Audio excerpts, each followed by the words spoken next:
গত এক দশক ধরে আইসিসি ইভেন্ট মানেই পাকিস্তানের জন্য এক রাস হতাশা।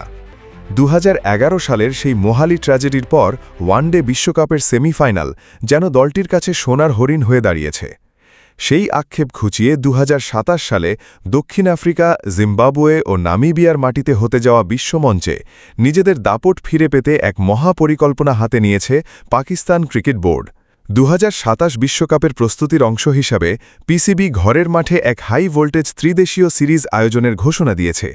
অক্টোবর-নভেম্বরে হতে যাওয়া এই টুর্নামেন্টে পাকিস্তানের সঙ্গী হচ্ছে সাবেক বিশ্ব চ্যাম্পিয়ন ইংল্যান্ড এবং এশিয়ান পাওয়ারহাউস শ্রীলঙ্কা। শ্রীলঙ্কার বিপক্ষে টেস্ট সিরিজের রেশ কাটতে না কাটতেই শুরু হবে রঙিন পোশাকের এই জমজমাট লড়াই। England and Wales cricket board ECB ইতোমধ্যে এই সফরে সম্মতি জানিয়েছে।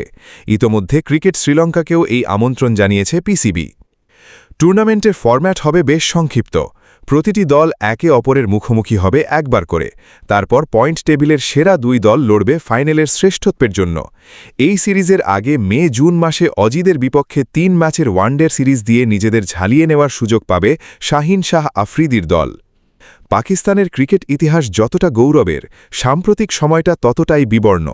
১৯৭৯ থেকে ১৯৮৭ টানা ৩ আসরে সেমিফাইনাল খেলা বা ১৯৯২-এ সেই ইমরান খানের রূপকথার বিশ্বজয় আজ কেবলই মধুর স্মৃতি। ১৯৯৯-এর ফাইনাল কিংবা ২০১১-র শেষ চারের পর থেকেই যেন পথ হারিয়েছে দলটি।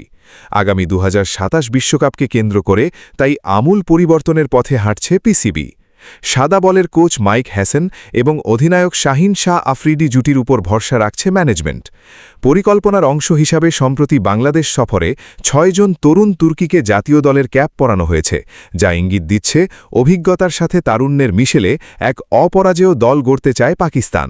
আগামী জুন মাসেই কোচ ও অধিনায়ক মিলে বিশ্বকাপের চূড়ান্ত রোডম্যাপ তৈরি করবেন।